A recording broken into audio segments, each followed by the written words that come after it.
I'm Daniel Warwick, 42, and this is how I went from cutting wedding cake to cutting ties with a killer. I met Rebecca Vale at a quiet wine tasting on a rainy Saturday. I was sampling reds after a long week closing deals. She was there alone, laughing at the sommelier's jokes. She asked my opinion on a Cabernet. I gave it, honest, unpolished. She smiled, said she liked people who spoke plainly. We talked until the event ended. She was sharp, warm, a pharmaceutical rep raising a teenage daughter solo after losing her first husband in a tragic accident.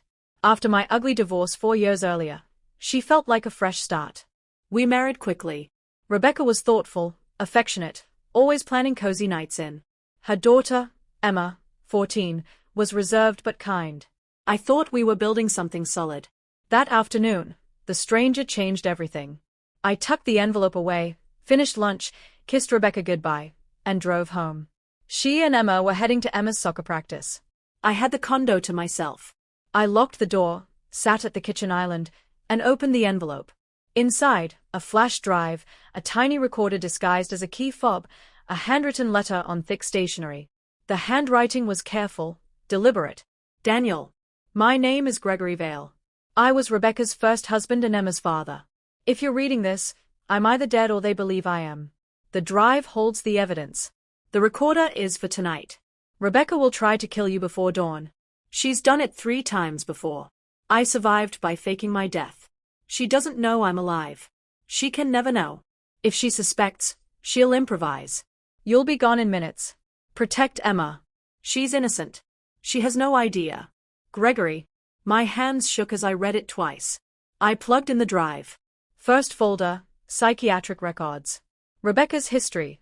Diagnoses of antisocial traits, manipulative behavior, documented threats against partners. Second folder, investigator reports. Photos of Rebecca with men who looked like insurance agents. Financial trails, money routed offshore. Emails discussing policies on Gregory, Nathan Carver, Thomas Brennan, all husbands. All dead. All accidents. All paid out millions. Third folder, the worst. Death reports. Nathan Carver. Boating mishap, 2010, $680,000 collected. Thomas Brennan, garage carbon monoxide, 2014, $950,000 collected. Gregory Vale, single car crash, 2022, $1.5 million collected. But the last file was a second report for Gregory, dated 5 months ago, with a note. This is fabricated. I'm alive. I have proof. If you're reading this, she's planning yours. I stared, stomach churning.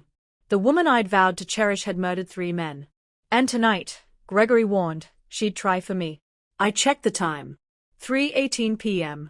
If Gregory's timeline held, she'd act around 9 p.m., during our quiet holiday dinner. I copied everything to Secure Cloud, emailed my attorney and a detective friend. Then I called the detective. Marcus, I need you outside Rebecca's house tonight. 8:45 p.m. Watch everything. He didn't hesitate. On it. I spent the next hours preparing. Hid the recorder in my keychain. Tested live audio to Marcus and my attorney. Set phone backup recording. At 6:30 p.m., I arrived at Rebecca's. She greeted me with a kiss, eyes sparkling. Dinner's almost ready. Emma's finishing homework. The house smelled like roast chicken and cinnamon, cozy, lethal. We ate. Emma talked about school, friends. Rebecca smiled, touched my hand, performed perfect domesticity. I watched every gesture, counting minutes. At 8:50 p.m., Rebecca stood. Daniel, could you grab the extra wine from the garage? I think we're low. There it was. Gregory's predicted move. I'd noticed the loose garage step last week when fetching tools. I'd fixed it quietly. I smiled. Sure. I walked to the garage door. Emma was upstairs with headphones. Rebecca followed. I opened the door, stepped onto the threshold, turned. Rebecca, I said quietly, I know. Her smile vanished. I held up the key fob. Everything you say now is recorded. Live. To police outside. Her face shifted. Shock, calculation, fury. You're lying. I'm not. I know about Gregory. Nathan.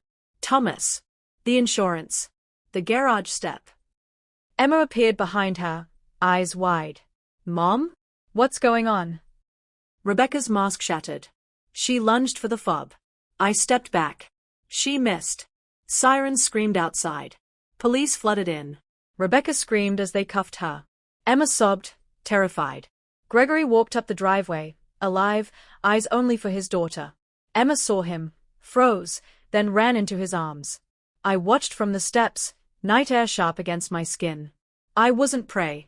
I wasn't hero. I was just a man who opened an envelope when a stranger told him to.